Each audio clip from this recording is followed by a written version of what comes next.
नमस्कार सगळ्यांचे मनपूर्वक आभार। आपल्याला कल्पना आहे की राज्यामध्ये अनेक विषयाबरोबरच ओबीसीचं रद्द झालेलं राजकीय आरक्षण याच्यावरून बरेचसे काही आंदोलन सुरू आहेत, आरोप प्रत्यारोप सुरू आहेत। इतिहास म्हणून सांगतो,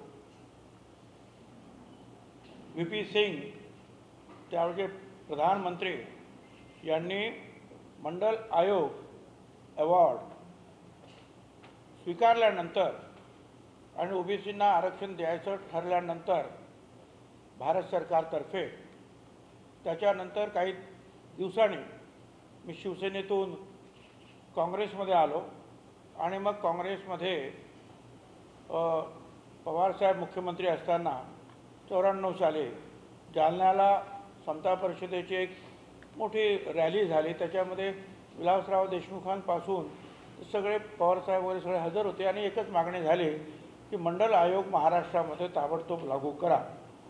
आणि पवारसाहेबांनी 1-2 महिन्यामध्येच शिक्षणामध्ये मंडल आयोग लागू केला, 27% दिले, नोकरीमध्ये दिले आणि राजकीय आरक्षणसुद्धा दिलं, ग्रामपंचायतीपासून तर महानगरपालिका महापौरांपर्यंत।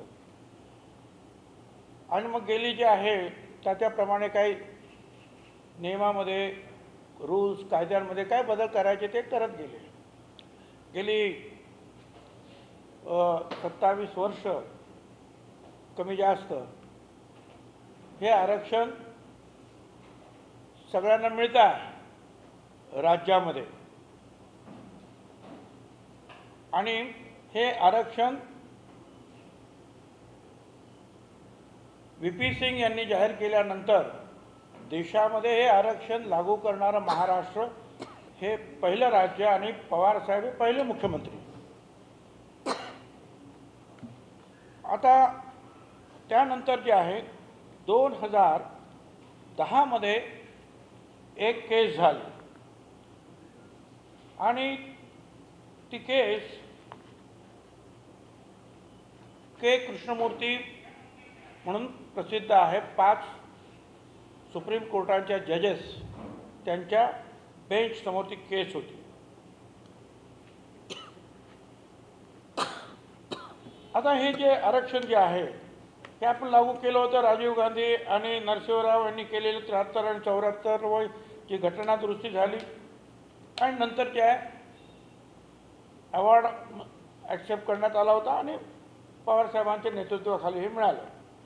तर 5 न्यायमूर्तीच्या घटनापीठाचा के कृष्णमूर्ती हा निकाल आला आणि त्याच्यामध्ये त्यांनी ट्रिपल टेस्टचा आदेश दिला, त्रिसूत्री। ती त्रिसूत्री काय आहे ते सुद्धा मी तुम्हाला सगळे कागद देणार आहे, परंतु जे आपण अगोदर समजून घेतलं पाहिजे की काय काय आहे। ह्या त्रिसूत्रीमध्ये आहे की ओबीसीचं आरक्षण मंजूर, परंतु त्यांचा डाटा गोळा करायला पाहिजे आणि तो डाटा गोळा करायचा असेल आयोग निर्माण करून इम्पिरिकल डाटा गोळा करा, नंबर 1। नंबर 2, त्या ब्लॉकमध्ये शेड्यूल कास्ट आणि शेड्यूल ट्राईब यांना त्यांच्या संख्येच्या प्रमाणामध्ये आरक्षण द्यायचं आणि नंतर जे उरेल, समजा त्यांना 40% देऊन झालं तर 10%, 45 देऊन टाकलं तर 5%, 20% जर त्यांना वाटायला आलं तर 30%। उरलेलं आरक्षण जे आहे हे ओबीसींना देण्यात यावं। आणि तिसरी टेस्ट होती, हे सगळं देताना 50%च्या वरती जाता कामा नये, ही तिसरी टेस्ट। आता हा निकाल त्यांचा आला, आम्हाला लक्षात आलं, त्यावेळेला समीर भुजबळ खासदार होते, त्यांच्याही लक्षात आलं की असं आहे आणि मग समता परिषदेच्या माध्यमातून ते सुप्रीम कोर्टात गेले आणि सुप्रीम कोर्टामध्ये त्यांनी सांगितलं की आता जी दशवार्षिक जनगणना होणार आहे सेन्सस कमिशनरकडून देशाची, त्याच्यामध्ये ओबीसीचा जनगणना करा असा सुप्रीम कोर्टाने केंद्राला डायरेक्शन द्यावे, सांगावं किंवा द्या, त्या तुमच्या जनगणनेमध्ये सहभागी करा। ती केस चालू झाली। दरम्यानच्या काळामध्ये एक अशासकीय ठराव समीर भुजबळांनी तयार केला आणि आम्ही मग ते सगळं अर्थात दिल्लीमध्ये सगळ्यांना लॉबिंग केलं. मुंडे साहेब ताबडतोब पुढे आले आणि त्यांनी पक्ष काय म्हणतो हे न पाहता त्यांनी सांगितलं नाही, आरक्षण हे जनगणना झाली पाहिजे. त्यांचे शब्द होते की शेळी मेंढ्यांचे होते तर आमचं का होत नाही, आमची जनगणना करा. 100पेक्षा जास्त खासदारांचा एक दबाव गट निर्माण झाला. पवार साहेबांच्या ते अर्थ पवार साहेब त्याच्यावर लक्ष ठेवून होते आणि पवार साहेबांनी जो आहे केंद्रीय मंत्रिमंडळामध्ये ओबीसी जनगणनेचा आग्रह धरला. मंत्रिमंडळात त्यावेळेला पवार साहेब होते आणि मग लोकसभेत येऊन प्रणब मुखर्जी यांनी जाहीर केलं की आम्ही जनगणना करतो आणि एकमुखानं लोकसभेमध्ये त्याला मंजुरात देण्यात आले. मात्र ही जनगणना जी आहे ही नेहमीची जनगणना जे करतात सेन्सस कमिशनर, जनगणना आयुक्त, ज्यांना अधिकार आहे, म्हणजे चुकीची माहिती जर तुम्ही दिली तुमची तर त्याला सजा आहे, दंड आहे, तिथून न करता ती वेगळी त्यांनी केली. आणि ही जनगणना जी आहे ओबीसीची ती ग्रामविकास खात्याच्या माध्यमातून केली. ती जनगणना ताबडतोब आमच्या लक्षात आली असती, कारण तो पब्लिक डोमेनमध्ये ते आहे, सगळ्यांना माहिती आहे किती कोण आहेत ते. पण त्यांनी ती RDDच्या माध्यमातून केली आणि तो RDDच्या माध्यमातून हा सगळा एम्पिरिकल डाटा जो आहे हा गावामध्ये केंद्रीय ग्रामीण विकास आणि शहरामध्ये नागरी विकास खात्यांनी हा डाटा जमा केला. आता हे काम जे आहे 2011 ते साधारणपणे 2014पर्यंत ते चाललं. आता 2014ला जो काही डाटा आला त्यावेळेस मोदी साहेबांचं सरकार आणि मग दरम्यानच्या काळामध्ये 2017मध्ये कोर्टामध्ये गेलं कोणी आणि ही जी काय ओबीसीचं आरक्षण जे आहे हे 50%च्या वरती होता कामाने काही ठिकाणी ते होतं 4-5 जिल्ह्यांमध्ये. आणि त्याचबरोबर ट्रिपल टेस्टने ते आहे दिलं गेलं नाही म्हणून काही गोष्टी मांडण्यात आल्या. 2 वर्षानंतर केस फडणवीस साहेबांच्या काळात 17 साली दाखल करण्यात आली. 2019मध्ये हे त्यांनी ताबडतोब घाईघाईने जे आहे ठरवलं की आपल्याला काहीतरी करायला पाहिजे आणि नंतर त्यांनी जे एक अध्यादेश काढला. त्या अध्यादेशाला खरं म्हणजे फार थातूरमातूर अध्यादेश, कारण त्याच्यामध्ये जी मगाशी मी ट्रिपल टेस्ट सांगितली ती झाल्याशिवाय तो अध्यादेशाचा काहीच उपयोग होणार नव्हता.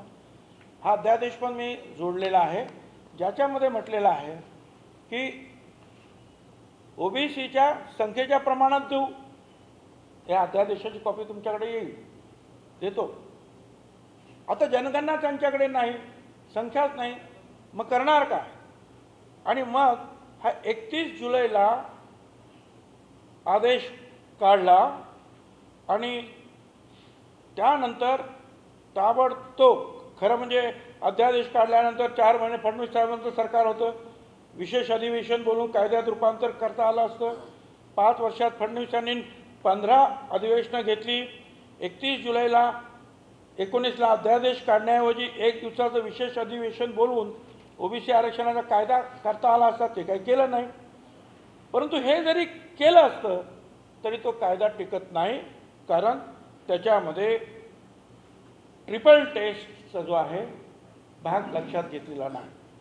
के कृष्णमूर्तीच्या निकाल 5 न्यायाधीशांचा तो जो त्याप्रमाणे हे काही झालं नाही. आणि मग ताबडतोब कारण अध्यादेश म्हणतोय की लोकसंख्याच्या आधारे ओबीसीचं आरक्षण देणार आणि सरकार लोकसंख्या म्हणजे एम्पिरिकल डाटा सरकारकडे नाही म्हणून त्यांनी केंद्राकडे मागितलं आणि केंद्राने मिळालं नाही आणि स्वतःही 5 वर्षात तो जमा केला नाही आणि शेवटी जे आहे हा दुर्दैवी निकाल आला. मी तुम्हाला जे देणार आहे त्याच्यामध्ये हा अध्यादेश जोडलेला आहे. शेवटच्या सेकंड लास्ट पॅरेग्राफमध्ये तुम्हाला दिसेल की त्याच्यामध्ये संख्येच्या प्रमाणात देऊ म्हणून सांगितलं. हे त्यांनी आणि ट्रिपल टेस्ट म्हणजे काय हे सुद्धा आम्ही तुम्हाला सांगितलेलं आहे. 31 जुलैला हा अध्यादेश झाल्याबरोबर 1 ऑगस्टला दुसऱ्या दिवशी फडणवीस साहेबांनी जे आहे पत्र लिहिले नीती आयोगाला की आम्हाला हे सगळं जे आहे ताबडतोब पाहिजे आहे. Therefore, I request you to kindly direct the concerned officials to share the whole unit level data of Maharashtra containing only geographical caste category, caste name असं जे आहे त्यांनी म्हटलं म्हणजे डाटा हा आमच्याकडे द्या असं त्यांनी दुसऱ्या दिवशी ताबडतोब नीती आयोगाचे राजीव कुमार व्हाईस चेअरमन यांना लिहिलं. ताबडतोब नंतर 24 सप्टेंबरला सेक्रेटरी असीम गुप्ता यांनी joint secretary ministry of social justice यांना पत्र लिहिलं की हा डाटा तुमच्याकडे आहे तुम्ही द्या. कारण रजिस्ट्रार जनरल जो आहे सेन्सस कमिशनचे रजिस्ट्रार जनरल त्यांनासुद्धा त्यांनी लिहिलं की हा डाटा तुम्ही आम्हाला द्या.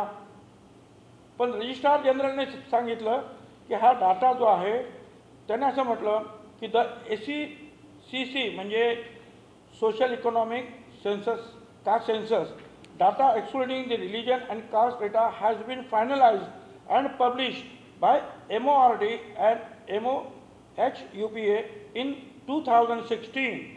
The raw caste data has been handed over by this office to the Minister of Social Justice and Empowerment, who is the nodal ministry for this work. The MOS J&E has informed an expert group has formed the expert group of classification and categorization of caste data and in consultation with the Ministry of Tribal Affairs वगैरे. म्हणजे त्यांचं म्हणणं आम्ही ते social जस्टिसकडे दिलं. Social त्या सेक्रेटरीनी Vivek Joshi registrar of जनरलला परत लिहिलं की आम्हाला हा डाटा द्या. त्याने सांगितलं ते सोशल जस्टिसकडे दिलेलं आहे. सोशल जस्टिसचे त्यावेळेचे मंत्री होते थावरचंद गेहलोत यांना पंकजाताई मुंडेंनी पत्र लिहिलं. काय लिहिलं? I therefore request you to kindly direct the concerned officials to share the whole unit level data of Maharashtra containing the geographical identification वगैरह वगैरह without this. This will be enable us to calculate district, block and gram panchayat level population of BCC. The data will be kept confidential वगैरह. पुढे त्यांनी असं म्हटलेलं आहे, Honorable Supreme Court has given us a time period of 8 weeks to intimate information on the caste category wise population for all Jilla Parishad, Panchayat Samiti, Election Commission. Hence, you are requested to expedite. म्हणजे त्यावेळेला त्यांनी सांगितलं 8 आठवडे आहे तुम्ही आम्हाला हे ताबडतोब द्या. पंकजाताईंनी रामदास आठवलेंना पण ते पत्र लिहिलं कारण ते राज्यमंत्री होते. हे सगळे पत्र तुम्हाला मिळणार आहे. त्याच्यानंतर इथे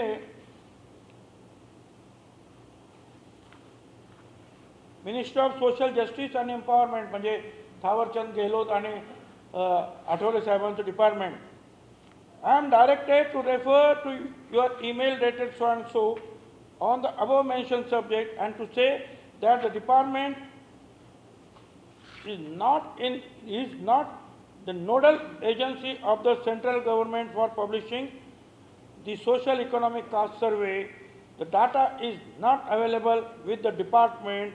Therefore, you are requested to contact the Registrar General of India directly for getting the desired information. म्हणजे हे म्हणतात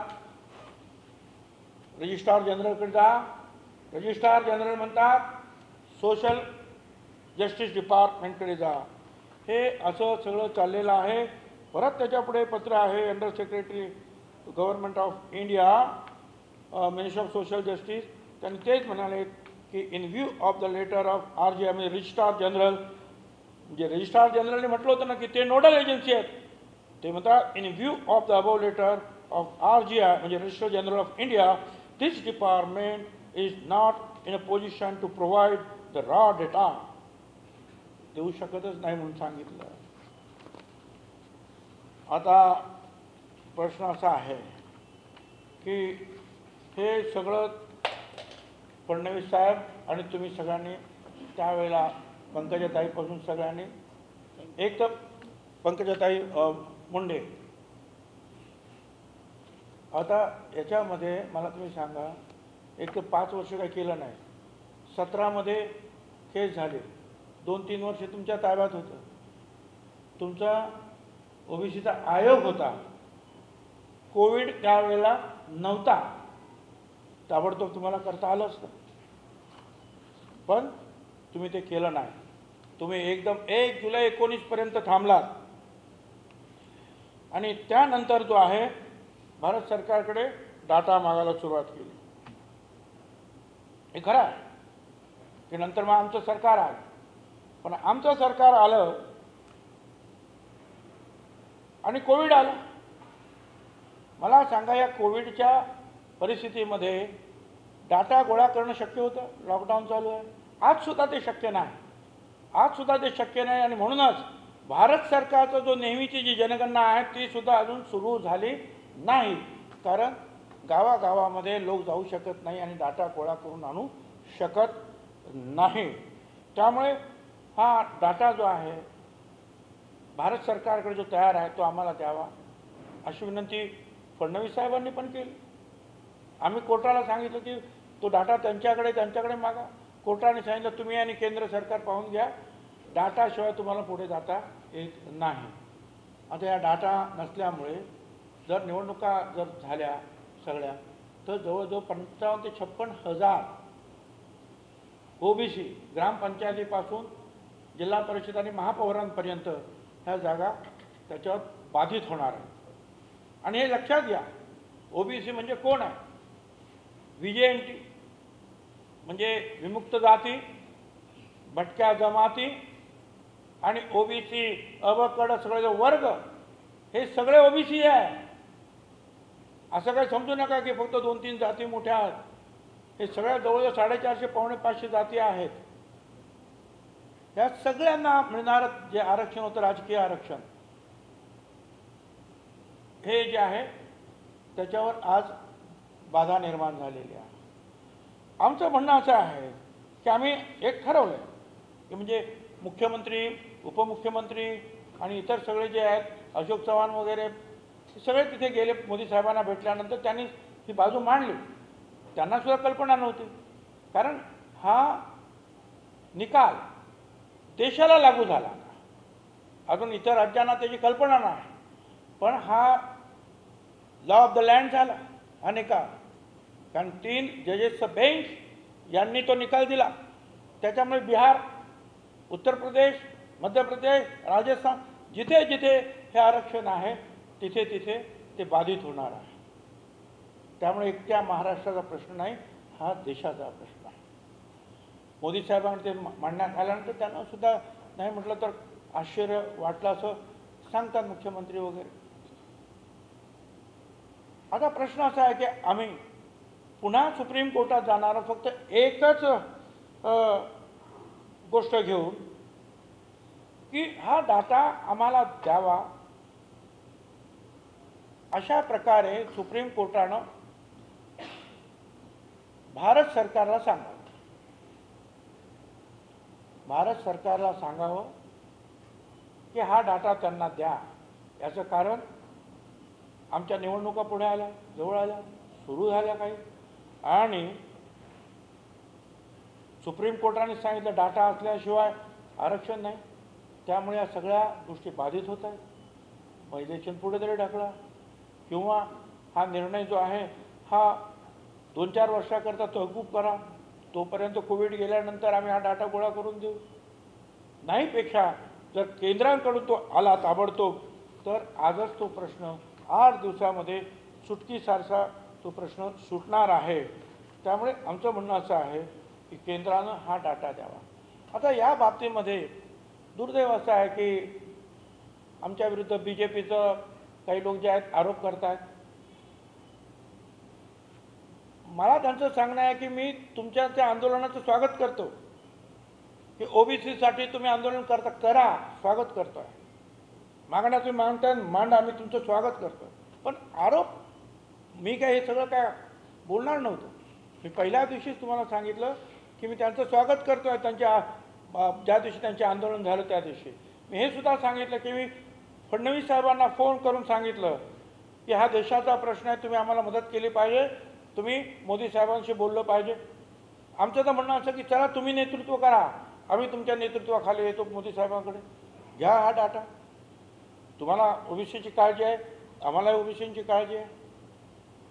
पण तुम्ही जे त्यावेळेला करू शकलात नाही 5 वर्षामध्ये वेळ असताना आणि आयोग असताना, ते आम्ही आता आज कोविड चालू असताना आणि परत भारत सरकारनं आणखी कळवलं की हा तुमचा जो डेल्टा+ व्हेरियंट नवीन आलेला आहे आणि अतिशय धोकादायक आहे, अशा प्रकारचे जे आहेत ॲडवायझरीज कालच महाराष्ट्र सरकारला भारत सरकारने पाठवलं. त्या निवडणूक घ्यायच्या तरी कशा आणि घेतल्या तरी आरक्षण आम्हाला मिळणार तरी कसं. आणि म्हणून माझी विनंती आहे की ठीक आहे, माझ्या विरोधात आता काय नाव ते बावनकुळे, पंकजाताई, आता चांगली गोष्ट आहे. BJPनं OBC लीडर्स जे आहेत ते आता पुढे केलेले आहेत, ते बोलत आहेत.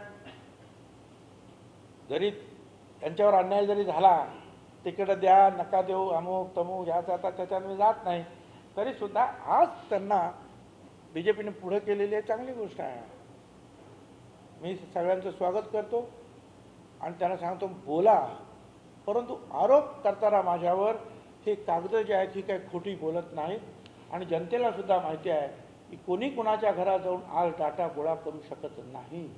मागच्या वर्षी तर लॉकडाऊन होताच, मागच्या वर्षीसुद्धा ही गोष्ट शक्य नव्हती आणि जेव्हा शक्य होती त्यावेळेला तुम्ही ती केली नाही. आता प्रश्न तुम्ही नक्की विचारा, मग आता या निवडणुका लागल्या त्याचं काय. आता निवडणुकीमध्ये लागल्या त्याच्याबद्दल काल मंत्रिमंडळामध्ये चर्चा झाली किंवा आरोग्य खात्याने आमच्यासमोर प्रेझेंटेशन दिलं. डेल्टा+ व्हेरियंट जो आहे तो महाराष्ट्रात सुरू झाला जोरात, त्याच्यापासून काळजी घ्या. परत जी संख्या रुग्णांची कमी होत होती ती आता परत थांबलेली आहे.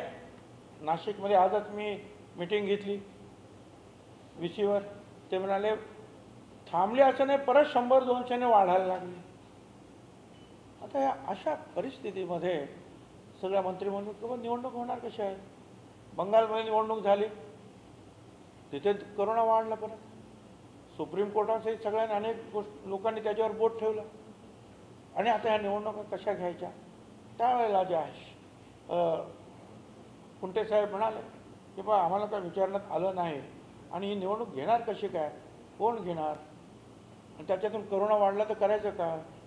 त्याच्या अगोदर त्यांचे काही वर्ग घ्यायचे असतात, कशासाठी निवडणुका घ्या, काय करा वगैरे वगैरे अनेक गोष्टी आहेत, प्रचार कसा करणार, या अनेक गोष्टींमध्ये आज निवडणुका घेता येणं शक्य आहे का याचा विचार आम्ही सांगितलं करा. आणि त्याप्रमाणे ते बोलतात इलेक्शन कमिशनबरोबर. माझं म्हणणं एवढंच आहे की पुन्हा एकदा की सर्व पक्षांनी आपण एकत्र येऊन हा OBCचा लढा लढला पाहिजे. OBCचं आरक्षण मिळालेलं जे आहे चाललेलं आहे. OBCचं आरक्षण सगळ्या कोर्टाने सुरुवातीला 9 न्यायाधीशाच्या बेंचने, नंतर K. कृष्णमूर्तीच्या वेळेला 5 न्यायाधीशाच्या बेंचने आणि सध्याच्या खानोलकर साहेबांच्या 3 जजेसच्या बेंचने मान्य केलं की आरक्षण मिळालं पाहिजे. फक्त त्यांनी सांगितलं हा ट्रिपल टेस्ट जे आहे त्याच्यातून तुम्ही जा, म्हणजे जनगणना वगैरे जे काय करायचं एम्पिरिकल डाटा वगैरे. तर आरक्षण रद्द झालं असं नाही, त्यांनी सांगितलं की हा डाटा आणि म्हणून डाटा गोळा होईपर्यंत जे आहे आमचं म्हणणं असं आहे की OBCचं नुकसान होऊ नये म्हणून या निवडणुका थांबल्या तरी पाहिजे किंवा सुप्रीम कोर्टाच्या आदेशाला थोडंसं आणखीन काही वर्षासाठी 1-2 वर्षांसाठी परिस्थिती बदलेपर्यंत थांबवला गेला पाहिजे, स्टे आला पाहिजे. धन्यवाद. आता वाटूया हो, तुम्हाला आम्ही हे सगळं वाटतो, पटदिशी वाटा सगळ्यांनी एक एक एक, म्हणजे तुम्हाला काय विचारायचं असेल तर विचारू शकतो. आवाज न करता वाटता आलं तर फार बरं होईल. 2-4 लोकांना घेऊन 2-4 मिनिटांमध्ये वाटता येईल.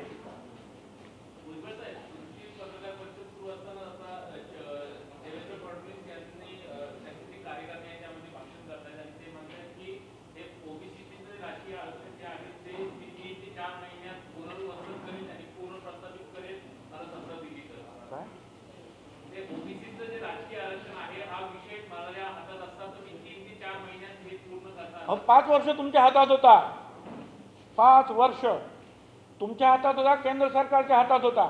आम्ही मागितलेली जनगणना झाली, त्याचा सगळा रिपोर्ट आयताच BJP सरकारच्या हातामध्ये दिल्लीत गेला. 2017ला केस झाल्यानंतर तुम्ही काहीच केलं नाही. तुम्हाला कल्पना होती की हा के कृष्णमूर्ती ट्रिपल टेस्ट जे आहे टेस्ट लागू होते आहे, आपल्याला तिकडून डाटा मिळव, आणि म्हणून तुम्ही डाटा मिळवण्याचा प्रयत्न केला, त्याबद्दल धन्यवाद. परंतु केंद्राने तुम्हाला डाटा तो दिला नाही, आणि केंद्राने तो डाटा दिला नाही. अगोदर तुम्ही जर त्याच्यावर हालचाल केली असती, तुमच्याकडे आयोग होता ना, ताबडतोब 2 महिन्यामध्ये करायचं होतं ना, त्यावेळेला केलं नाही. आणि आता तुम्ही म्हणता की माझ्या हातात त्या 4 महिन्यात करतो. माझं म्हणणं आहे की 4 महिन्यात नाही, तुम्ही 4 दिवसात करू शकता. चला मोदी साहेबांकडे घेऊन या डाटा, आम्ही येतो तुमच्याबरोबर. 4 महिने कशाला पाहिजे तुम्हाला? 4 दिवसात हा डाटा आला, प्रश्न मिटला.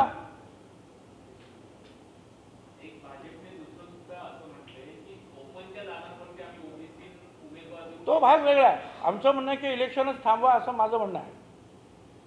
इलेक्शन झाल्यानंतर मग काय करायचं व्हायचंच झालं तर काय करायचं तो पक्ष आमचा निर्णय, आम्ही निर्णय घेऊ ना. पण त्यापेक्षा तुम्ही आता जर आलात ताबडतोब, अगदी उद्या आज डाटा काय किती आहे तयारच आहे सगळं, त्याने तो दिला की आपलं काम सुरू. नाही, 2 गोष्टी. एक तर तो डाटा ताबडतोब मिळाला पाहिजे, जो 1 दिवसात सुद्धा मिळू शकतो. फडणवीस साहेबांना त्यांनी पत्र पाठवलेली आहे, त्याच्यासाठी तर पत्र पाठवली. ही पत्र कशासाठी पाठवली तुम्हाला देतो, दिली आहेत ती. मग माझं म्हणणं असं आहे की 2 मार्ग. काय आम्हाला मार्ग आहे?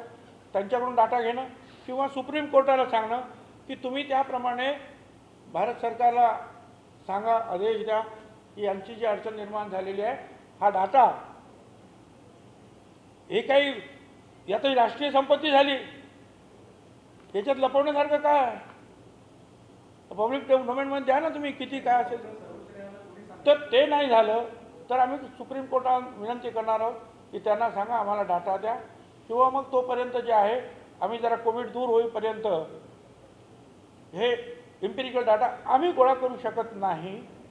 भारत सरकार करू शकत नाही जनगणना, तर आम्ही कसं काय करणार आहोत? आम्हाला वेळ द्या.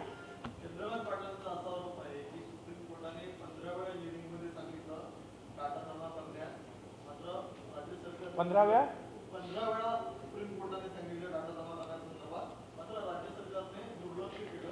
ते दुर्लक्ष केल्यामुळे असा निर्णय घ्यावा लागला. हो, बरोबर आहे त्यांचं म्हणणं. 15 वेळा सांगितलं असेल, त्याच्यामध्ये प्रयत्न केले ना. आमच्या देवेंद्र फडणवीसांनी प्रयत्न केले, असीम गुप्तांनी प्रयत्न केले, पंकजाताई मुंडे साहेबांनी प्रयत्न केले ना. असं थोडंच आहे. आम्ही ते गेल्यानंतर आम्ही कोर्टाला सांगितलं की आम्ही हे प्रयत्न सरकारनं केलेलेच आहे, तुम्ही त्यांना सांगा. प्रयत्न केले ना, असे थोडेच आहेत. आणि आज तो डाटा मागच्या वर्षी 1 नाही 2 नाही 4 वेळा त्यांनी सांगितलं. कसा काय डाटा गोळा करणार होतो आपण? शक्य होतं नाही. जे अशक्य होतं, आज सुद्धा जे अशक्य आहे ते त्यावेळेला कसं काय शक्य होणार होतं?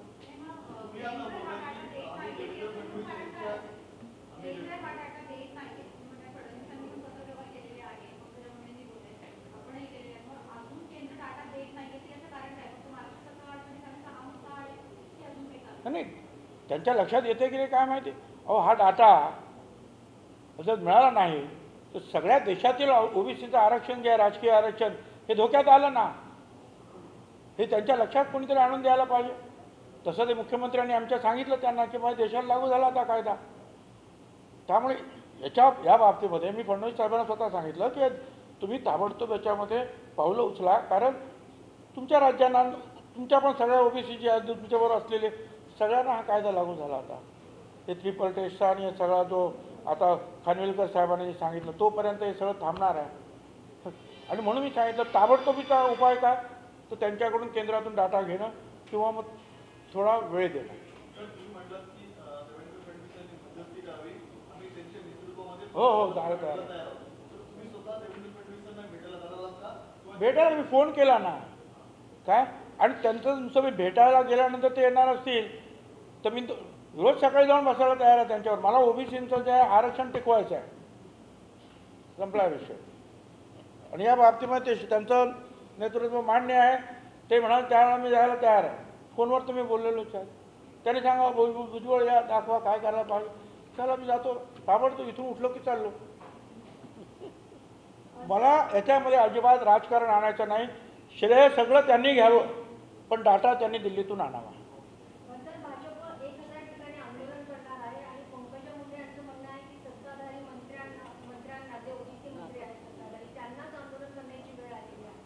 त्यांना तुमच्यामुळे आले म्हणून आंदोलन करण्याची वेळ. कारण तुम्ही पाठवलेली पत्र, एक नाही 10 पत्र, ती कचऱ्याच्या टोपलीमध्ये केंद्र सरकारने फेकून दिली, तुमच्या पक्षाच्या सरकारनं. त्याच्यामुळे ही वेळ आली.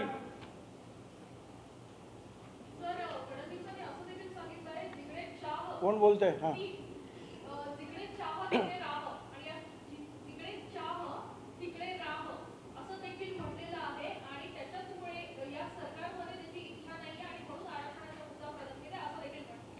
हां, जहा चाह वहाँ राह.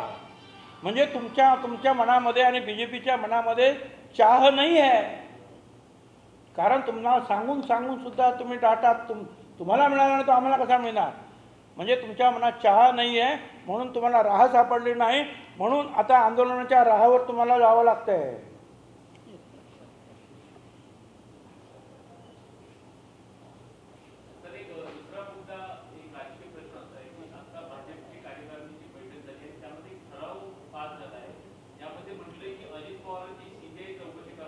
हे बघा, ओबीसीच्या प्रश्नावर मी मीटिंग घेतलेली आहे. आता बाकीच्या प्रश्नावर मी काहीही इथे आपल्याला बोलू शकणार नाही. ज्या गोष्टी मला माहिती नाही, मी रात्रंदिवस याच्यामध्ये काढून घेतलेलं आहे. तुम्हाला मला वाटतं सगळ्यांना या कॉपीज मिळाल्या असतील. माझी विनंती राहणार की याचा अभ्यास करा. तुम्ही सांग, उगीच आरोप प्रत्यारोप करण्यामध्ये मला काही इंटरेस्ट नाही. आणि ते तुम्ही आंदोलन जरूर करा की याच्यामध्ये मार्ग निघाला पाहिजे म्हणून आरोप. म्हणून आम्ही समता परिषद, राष्ट्रवादी काँग्रेस पक्ष वगैरे आम्ही जे काही आंदोलन करतो आहोत ते आक्रोश मोर्चा म्हणून करतो आहोत. आम्ही कोणाला हल्ला करत नाही. आम्ही असं नाही म्हटलं की केंद्र दोषी आहे म्हणून केंद्राच्या विरुद्ध नाही. आम्ही अजूनही आमचं म्हणणं की आमचा आक्रोश आहे की केंद्राने करा, कोर्टाने करा, पण आमचं आरक्षण टिकवा. एवढंच आमचं म्हणणं. आम्ही कोणावर दोषारोप करत नाही आहे. फक्त त्यांनी जे आहे सतत छगन भुजबळचा राजीनामा, यांचा राजीनामा, या सरकारनं चुकवलं, यांनी चुकवलं, त्याने म्हणून तुम्हाला हे सगळे कागद मला तुमच्या पुढे आणावे लागले. नाही तर मी हे कशाला हा उपद्व्याप केला असतं. मला काही आवश्यकता नाही. सगळे एकत्र येऊन काम करावं. आरोप प्रत्यारोप झाले म्हणून मला ही बाजू माझी मांडावी लागली. पण हे सगळं बाजूला सारून माझी आजही त्यांना विनंती आहे की तुम्ही जो आहे याच्यामध्ये पुढाकार घ्या, दिल्लीला चला, आम्हाला घेऊन चला, ना तर तुम्ही स्वतः जा आणि डाटा द्या.